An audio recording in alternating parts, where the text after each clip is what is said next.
Hi, everyone. My name is Zaibel Torres. I am here with Ashley Delgado, who just released her new book, and we're going to be having a book launch. And one of the things when we were talking and sitting at the table, I was like, Ashley, like, what are we doing? Like, why are we writing again? And what is this book launch going to be about? Like, what's your vision? And we had this amazing conversation at the table, and we thought, yo, we should invite the world into this, right? Literally. So Yeah. good. So, Ashley, tell the world about the date of the book launch and Yeah. all the little good details. So as she said, I'm Ashley Delgado, and I'm going to be releasing my new book, which is called Beyond Beautiful, and we will be having a brunch for all women to come out and sit in the room with us and have these real conversations out loud. It's going to be on April 19th, a Sunday, from 11 to 2 o'clock, and we hope to see you there. So you got all the deets, so make sure that you put it on your calendar and be there. I'm going to be there as well. And one of the questions that I had was, Ashley, what do you hope for this particular launch? Like, what brought forth? Because I know you already had a book launch when the first book came out, which was You Are Still Beautiful. And this one that is on display, this is the second book here, which is Beyond Beautiful. But what was the vision in regards to having this launch? There was a question that was posed to you. Yeah, so this is the after season. And someone said to me that the first event was so amazing and they had such an experience and they realized that there were so many things that they still needed to heal from or things that they kind of like hid away and face, they didn't deal with it, I should say. And so they were left with all these emotions afterwards and they're like, okay, well, what do I do now? And she mentioned that sometimes people have these amazing conference for women and you have this encounter with God, but then there's no follow up. So they're like, what do we do next? And this is my follow up. It's a little overdue, but here it is. So this is just everything that comes after. It's the after season. Oh, okay. So with that said, with the people that you're inviting back, the guest speakers that you had from last year, what do you envision and what do you expect from each one of them? I envision it being exactly what we're doing right now, just like a panel style where we're just having these real conversations because I want people to understand that it doesn't matter what your title is, it doesn't matter what your background looks like. We are all still walking this path with God, and it might look different for everyone. So, healing is a process. And yes, you have this beautiful moment and encounter with God, and there's healing, and there's restoration, and you are set free and all this stuff.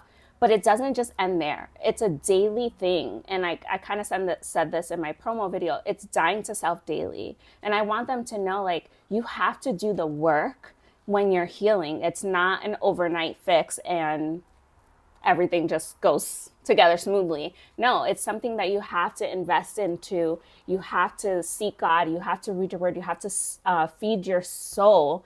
It's such a process. So I want them to see, like, this is what we walked through. This is what helped us. Like, let's just be open and real about it because as women and as Latinas especially, we don't talk about those things. Yeah. There is such a shame in talking out loud about the things that you experience. And I want to just open a space where people feel comfortable and free to be honest about it. Because sometimes healing is ugly. Oh, yeah, no, it's definitely ugly. Yeah. So for those of you who weren't with us last year, Ashley had a few guest speakers. I was actually one of them. And so to give you a little taste of what we talked about, I am the girl who was abused sexually. And I grew up in a home where this was a daily occurrence. And I grew up, encountered the Lord, and actually forgave my abuser. But there's so much more details to the story than that. But how it set me free, right? So I had come to a place of having suicidal ideologies, come to a place where I was really struggling with my identity. I was struggling with who I am. And all of this happened years before I actually met Ashley. But Ashley came and she visited my church. We became really good friends, very close friends. I just must say, and I still remember this day, she was wearing a green button-up shirt. Like, I kid you not. And that I always ask God, like, give me discernment.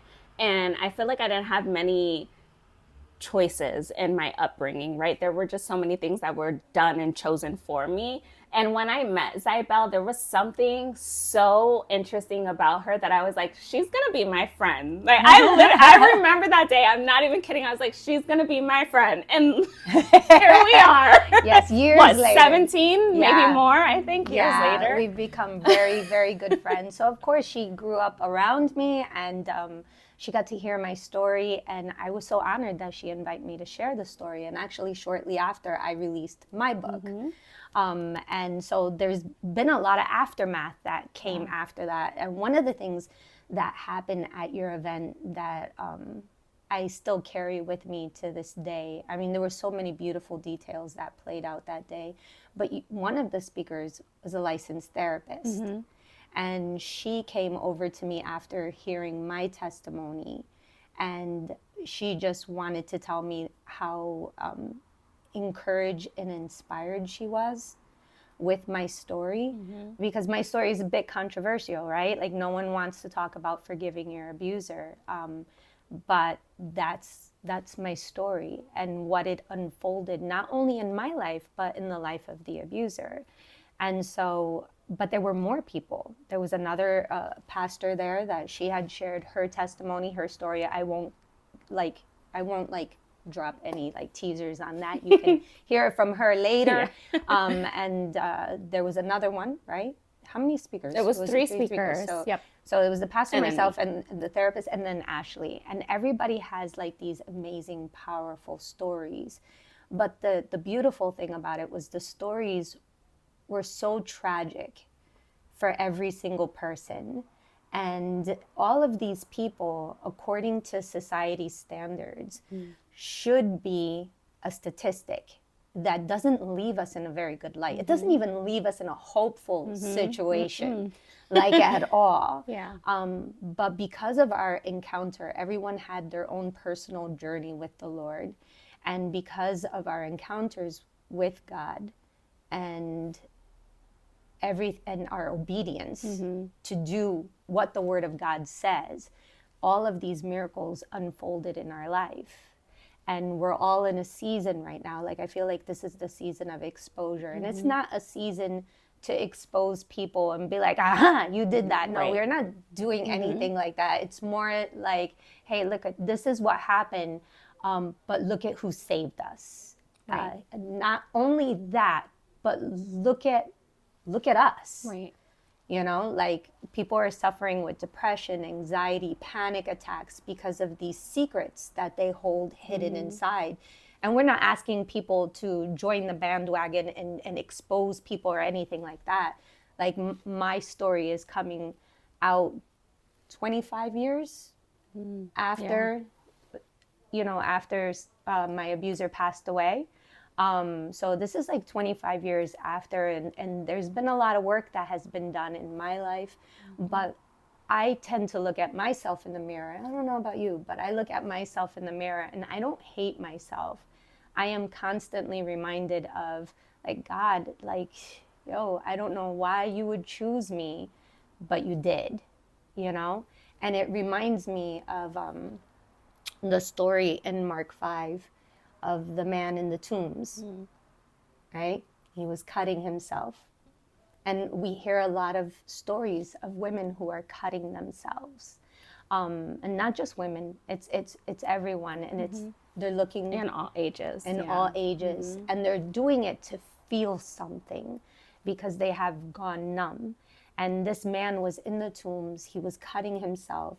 His society, his entire community around him had pretty much written him off as a nutcase. They were scared of him.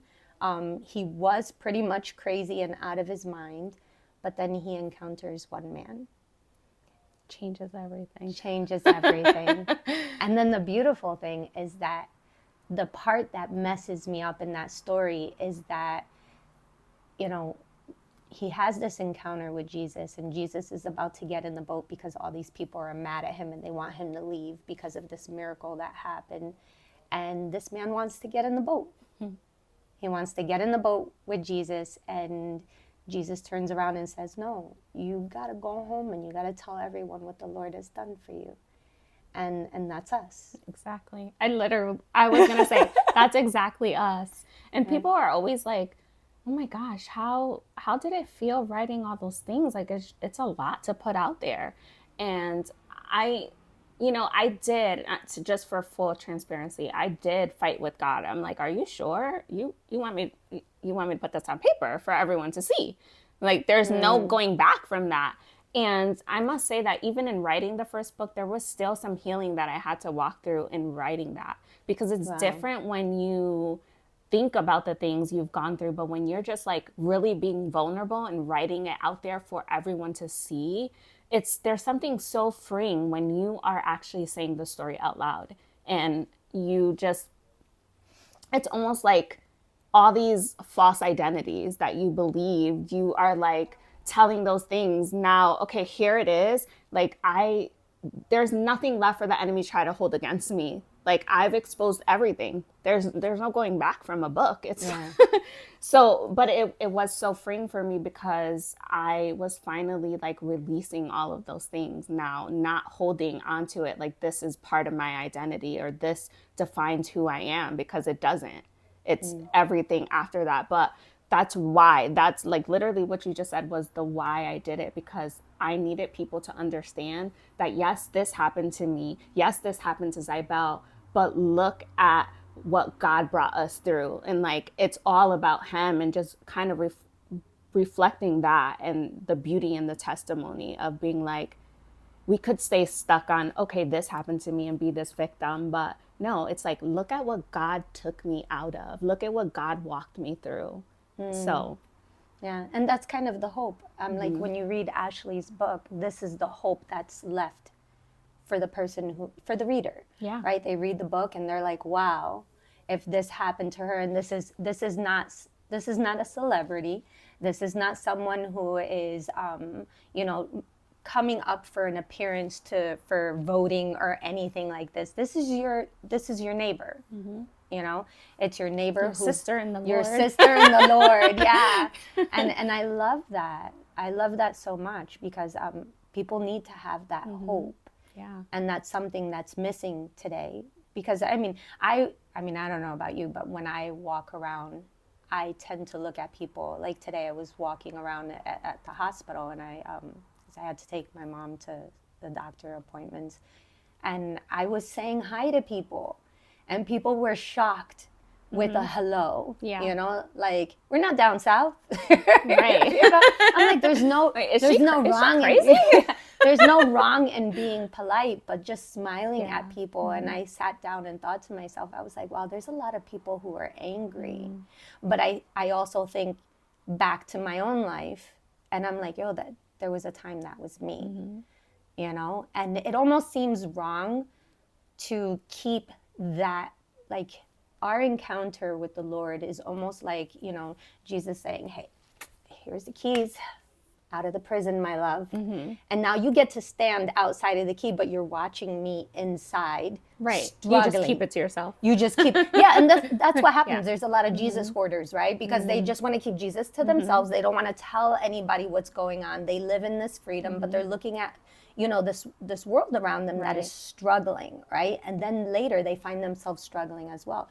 But I really feel like to break that struggle, like what you've been saved from tends to be like, me personally, I work in a ministry where I help women recover from these type of traumas. Like I'm coming back with the key in my hand, and I'm like, here, sis, right, here's the key. This is the same key that was given to me. I'm giving it to you, and now you can walk out of the jail cell. Or to my brother in the Lord, like, hey, bro, here, right, here's the keys. I need for you to know that there is a way out of this jail cell. Yeah. And imagine if we did that all around the world. Imagine if every day we took the opportunity, and of course you want to do this with proper discretion, right? You don't want to be like, hey, want to know my story? Right. Random person walking by. Let me tell you a story. Like, oh, this crazy girl just stopped me on the street to tell me her testimony. Yeah. But God is going to place people in front of you, and he's going to create an opportunity for you to share those stories. Yeah. you know? And now we're in a place in a day and age where you can write a book, you know, and you can put it out there. But at the same time, like when I was listening to you talk about your experience in writing the book, the first person I thought about is David, you know? Like David, when he was going through something, he wrote it all down, and he was transparent. He wasn't trying to be like this picture perfect king. He was like just writing all the ugly pieces about himself. He documented it all. And today we read them, and for what purpose? It speaks to our heart and our soul, how to be transparent with the Lord, you know? So sometimes when I mean, I know I personally look at my books as, and I know you do too, but like, this is our Psalms. This is our song. And this is also what we leave to the world. We're giving you a map. No, yeah, because, you know, same, like you said, it's 25 years after. For me, in writing this, it was 17 years after. And I'm like, it took me so long to just realize what I had to do to be able to be free from it, because I was like only partially giving myself to God and expecting this big thing from him and saying, but God, I'm giving it to you. And he's like, hold on. What about those hidden things in your heart that you don't tell people about? And I'm just like, oh, wait. So I look at it like, if I knew what I know now then, and I can just give it to someone in a 2-hour read, because my book is not that long to read, like 2 hours for someone who loves to read is going to take you. And you can have that in just one book, what I didn't have 17 years ago. Why? Why would I keep that to myself? Yeah. I'm like, no, girl, if God did it for me, he can do it for you too. Yeah. And I remember reading in my life, in my story, I remember reading a devotional that was written by a woman who had struggled with depression and anxiety. And I remember reading her story and being wowed by it, you know, and this was years ago, right? And I was wowed by it, and I was like, oh my gosh, that's what I want. Right. And her God, I wanted her God, you know? I wanted that same love from a God to embrace me and to take care of me and to pull me through. Was it an easy? No. This was a difficult walk. It was a very difficult walk of obedience, but the freedom that comes from it, you know? And so I'm very excited about your book launch. I'm very excited about what these books are going to do for the next generation. I am going to say, you got to put these on Audibles, girl. There's a whole generation of people who do not read. I know. I am hitting that generation. I said I would never do that, but it's what time allows. I am going to plan to do it. It's just, it's so precious to me that it's just like, I want to tell my own story. So Yeah. once you master it, let me know. That was no easy task either. That was not fun. But I do want to say I'm very proud of you, Ashley. I'm very proud that you have come this far. Like, I remember the first time I met you, how you struggled a lot with what had happened to you. And I remember where the Lord was taking you and the conversations that we have had over the years. And to see you now, you know, Ashley is not only an author, but she's a mom of how many? 4 amazing, rambunctious, very energy-filled children. Like their daddy. No, just kidding. She's a wife. She has a full-time job. She's very busy, but she took the time to write this out, and she didn't write this for her benefit. She wrote it for your benefit. Yeah. So please pick up a copy of the book. Make sure that you get your copy. Show up at the event. Even if you didn't come to last year's event, this is one of those events that you don't want to miss. You want to show up for this one. Yeah, be in the room with us. Yeah. And let me tell you, there's something powerful about being in the room. You know, a lot of people would rather watch online. This is not going to be an event that is streamed. This is going to be an event that you need to be in the room to experience. And last year there was a lot of breakthrough for a lot of women, and I think that's why they're asking for it to come back, right? They want it again because there was a lot of breakthrough. Do you have any like little stories or anything that you can share with discretion? I'm like, hold on, let me think. I wasn't prepared for this question. I think for the most part, it's just that like people just realizing it's okay to share their story. And a lot of people, you would be surprised if you went into a room and you took a poll and were like, okay, how many have been through this or whatever. You'd be surprised to know how many people have dealt with similar things that you've dealt with. And so when I got the feedback and I realized how many women and girls are actually assaulted, or they go through certain things and they've never said anything about it, I'm like, whoa. But I think the biggest one for me was from a different perspective. It wasn't from like the person who actually went through it. It was from a mom saying, wait a minute, I feel like I did not do right by my child. And so now they're angry and they're kind of far from God, and they want nothing to do with what I'm doing. And they came to your event, and this was like the first real conference or anything type thing that they've ever gone to. And now to this day, I know that this person is faithfully serving God, going to church, like so involved. And she's a young girl. I'm like, wow. So for her alone, it was worth it. Yeah. See, that's beautiful. And there's a scripture that I think it's found in Revelations that talks about the power of your testimony, that the power of your testimony will testify to the nations around you. You're literally expressing God's glory on earth every time you share your testimony. I do want to touch on that for a minute, though. Go ahead, girl. Right? Because we talk a lot about sharing your testimony and sharing your story with the world and so on. So I wanted to ask you, because this is family stuff. How did your family take it?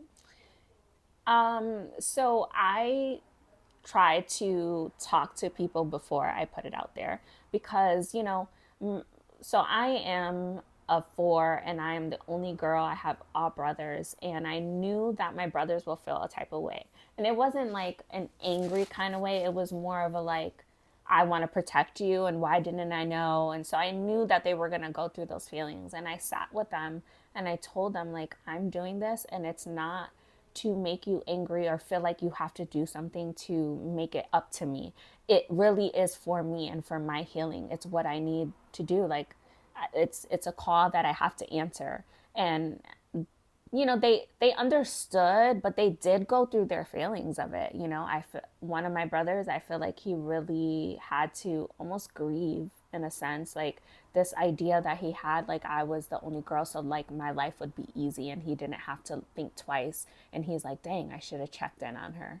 And so he had to walk through that. And it was like sad, but at the same time, I think it was in the end good for both of us, because I got to tell him, like, you're feeling these things, and now you know what happened, but look at me. Look at, like, I'm a mom, I'm a wife. Like, my life isn't perfect, but my life is good, and it could have been worse off. So you have to look at that part of it. And he's like, you know what, sis, you're right. So that part of it, and my dad was upset. He was upset, and he did stop talking to me for a while, which I don't blame him. These things are hard to read and to know that happened. And I mean, we've moved past it and we're in a better place. And it is what it is. I held it for so long because I didn't want anyone to be hurt, and I didn't want it to seem like I was trying to tarnish our name or, point fingers at anyone. The story wasn't about that. It wasn't about them at all. It was solely so that you can have the context of knowing my story, so you can see what God did.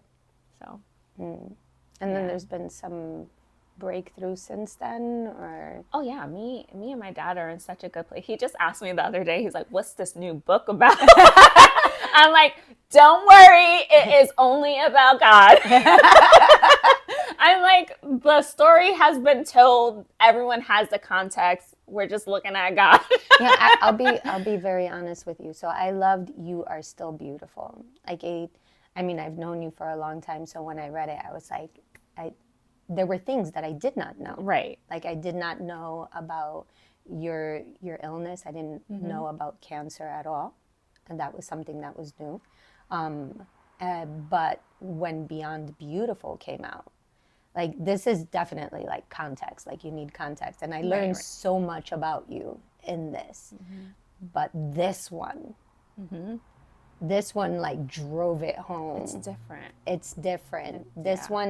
This one gives a lot of glory to the Father. It really, really, really does. And like I feel like these need to be together in one book. But I'm so glad that there's a part two. Yeah. But and you don't necessarily need to read this one to get this Right. one, but it does help. You know, it does help for you to get some context in regards to who Ashley is. But it was beautifully done.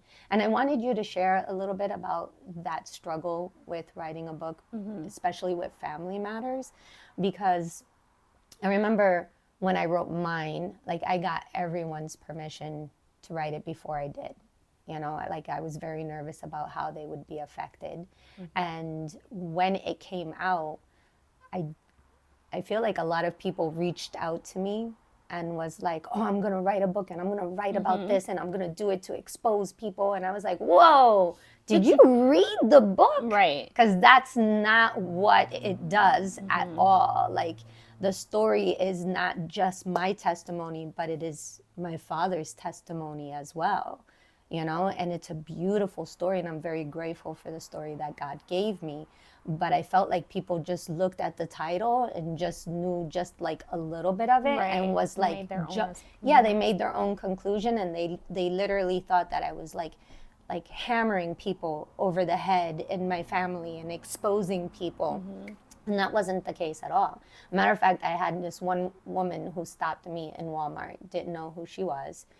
She stopped me and she was like, "Hey, I read your book and I was with my mom." And she saw that I was with my mom. And when she saw me with my mom, and if anybody struggled alongside of me, it was my mom with releasing this book, because it was her story as well. You know? So when this lady stopped us in Walmart, she said, "I read your story." She goes, I just want to hug you. But do you mind if I talk to your mom? And I was like, "Sure." And my mom came home that day, and apparently they had similar stories. So this woman who had stopped us, she had married a man who had ended up abusing, child molestation to her niece, who she was trying to raise as her own. And so she was heartbroken that she had married the man who had done this to a child that she was entrusted to take care of. And she was beating herself up.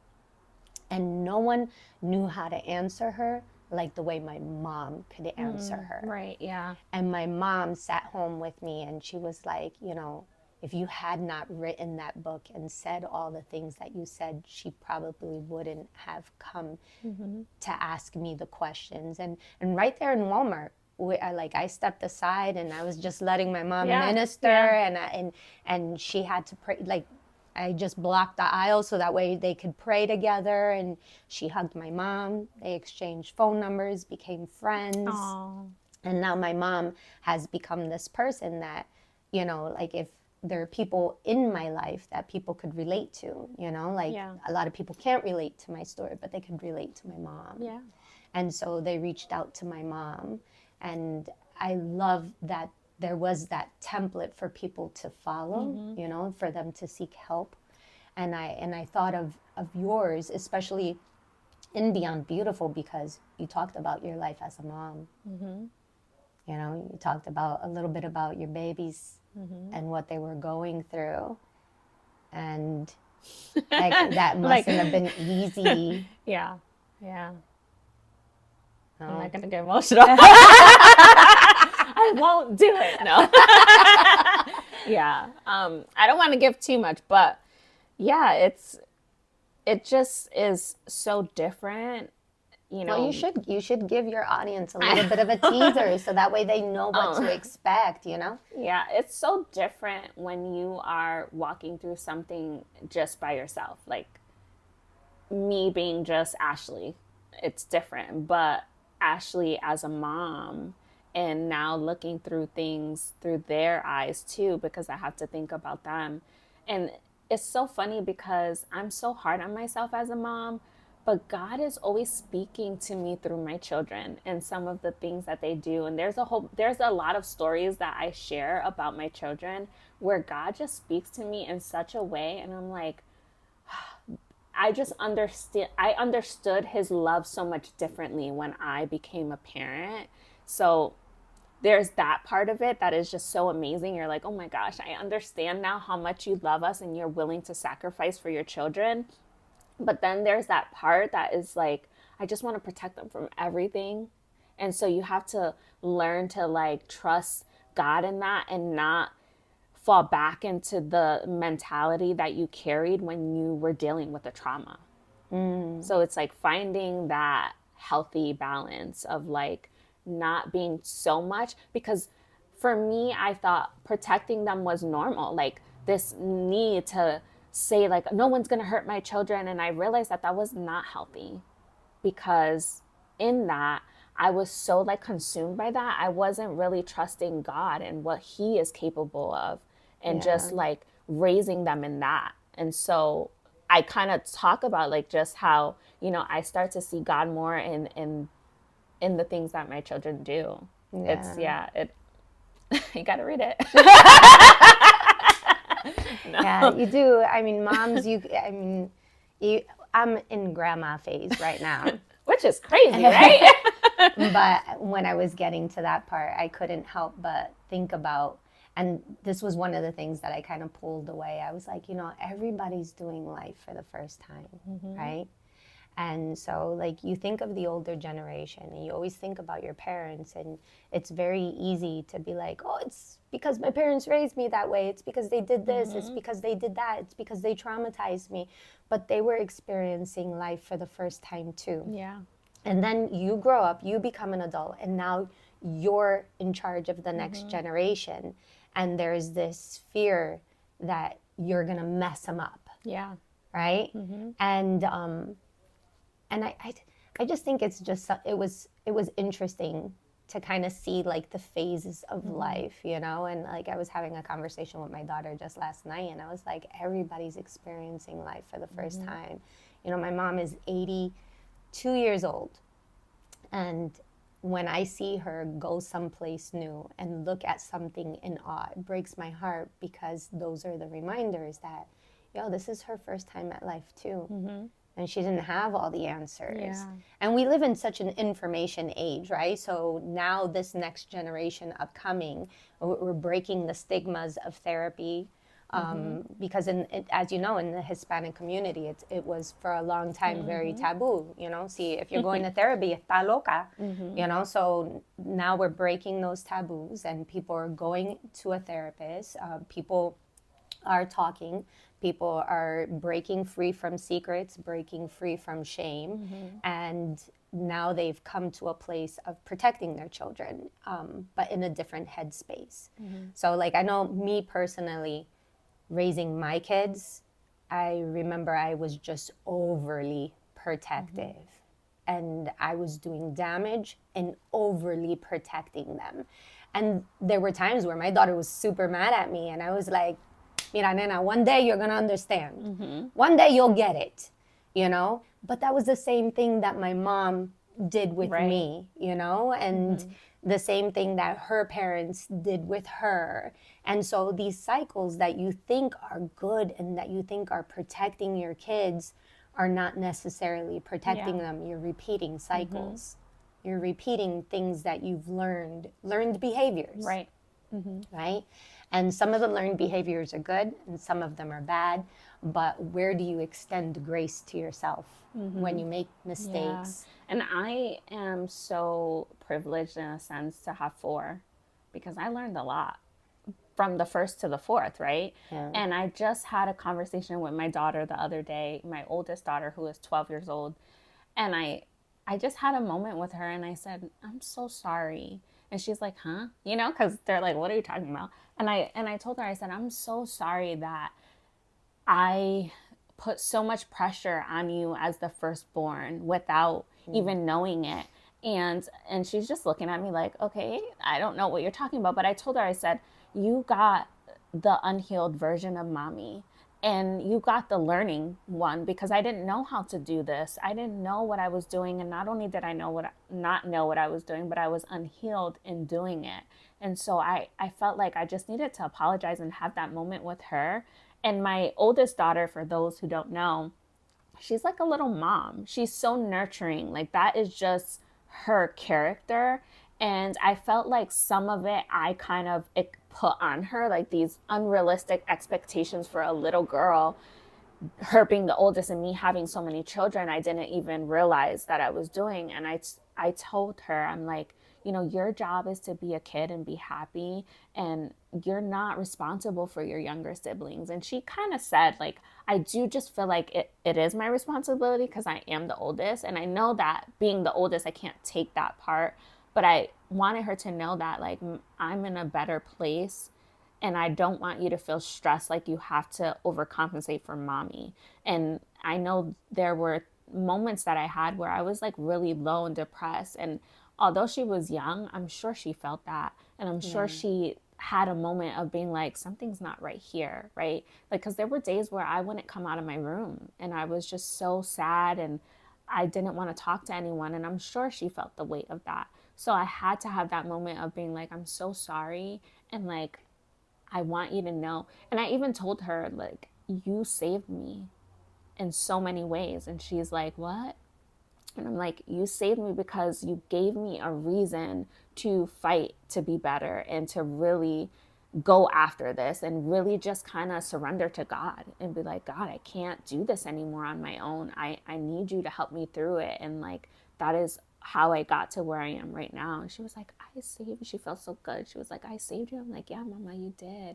And just kind of affirming her, because I always said, I'm going to tell my children I love them every day. And I'm going to ask my children every day how their day is. Even if they say just okay, I want them to know that I care about their day. Yeah. I don't even care. Like, I work in the same place they go to school. So there's no getting away from me. But even then, I still want to know how your day was, because your experience is different than mine. So I can see it in a different way. And you could have been going through something. But every day I ask my kids, I'm like, how was your day? And sometimes they're just like, okay, but whatever. I'm going to consistently do that because I want them to know mommy cares about all the little details of your life. Yeah. And so, yeah, that was such a beautiful moment that I got to have with her. And I felt like, in a sense, it did give her this, okay, moment, because I just see a difference in her, like her joy, and she's just, I don't know, I can't explain it, but I'm so glad that I had that opportunity to do it before it was too late, before she was grown up and having this own experience of her own, like coming into being a wife and a mom, like that I got to do it now, because now we get to move forward in that and have a different relationship. So yeah, and I think that's beautiful. And one of the powerful things that you said was that you apologized, and that's something that didn't happen way back when, right? Because you know, a parent is like just trying to navigate their child, and some of them are very proudful and don't apologize. I saw a reel the other day where this woman was like, that there was all this dysfunction in her house, but that she has always known that her family was a family of believers. Was there a lot of chaos happening? Yes. And she said, but in the same essence, my mom apologized often. My mom would pray with me often. My mom would, expose the truth, so that way I wasn't creating a narrative in my mind. And that's something that happens with kids, right? Like, if you don't talk to them and you don't tell them what's going on, they create a narrative in their own mind. When I was writing my story, there was a story in my book that when I wrote it and I wanted my mom to read it first, my mom was like, oh, mija, that's not how that played out. And I was like, what do you mean? And then she was like, well, that's how it happened, but what's in your head of the reason why, that's not why. And I was like, what? Like, I thought the whole time this happened because of me. And she was like, no. She said, here's what happened. And I was like blown away, because I was like, I had this whole narrative in my mind as to why you reacted that way. And I thought it was because you saw me. And she was like, no, that whole fiasco was because this and this happened. And I was just like, oh, And then I had to revamp. I had to go back and re-edit the book and put the facts in. Right? Because then I was like, wow, I had that all wrong. I mean, it still played out. The events still happened. The fight still happened, but I had the reason why. And I had this assumption in my head. But I was like 8 years old, right? And so I created a narrative to explain my mom's behavior, And that's what happens with kids. They create a narrative to explain our behaviors. But when we apologize, when we own what happened, you teach your children, and I think it's beautiful because then you teach your children to do exactly the same thing. I have met so many people, fabulous people, but there are people who are so proudful and won't admit that they're wrong, and so I don't even want to be friends. Like, I do not want to be friends with you. There's no reason. I'm like, we can't be friends. If you can't say that you were wrong or that you the people I admire the most, like I remember talking to this one girl where she was like, I went on a missions trip and the kids had lice. And I was like, I got curly hair. I'm not messing with no kids with lice. And then the girl that was next to her, and she was like, you think they want lice? And she was like, you're right. I'm a jerk. You're absolutely right. I will wash their hair. Yeah. And I respected that so much, because I was just like, man, if people could just like own it and just and we all just laughed it off and moved on. Yeah. But I never forgot that when she shared that with us. I thought that was such a humbling moment that she was very willing to share, because we all have those moments where we're like humiliated, and instead of just owning it, we want to get all proudful about it and defend ourselves. No, I'm totally owning it. Like, oops. My bad. Like, okay. Yeah. Well, Ash, I thank you for coming. Thank you today. This is our first. I know this is our first episode, and I don't know if we'll do more of it. But if you did enjoy it, please leave your comment below. But and then maybe you can help me name this, like what we're gonna call it. But you'll see some reels on Ashley's social media. Make sure you actually want to tell them how they can follow you. Yeah, they can follow me at let me explain this. Don't get it wrong. It's Scars to Beauty _ YASB, which is Yasby for You Are Still Beautiful. And also make sure you follow Zaibel, because she has her book as well. But not only that, she does all of my photography. So this cover picture is done by her. My picture on the back is done by her. The big banner that I'll have at my event, picture but done by her. And her video now done by me. My whole life has been captured by Zaibel. I have amazing friends who are all willing to share their story. So leave a comment. We'll put this up very soon, and I hope to hear from you. And we'll have everything in the description below, so that way you can get in touch with Ashley and get tickets for the event that is coming up really soon. April 19th. All right. Well, signing out. God bless you. Bye, guys.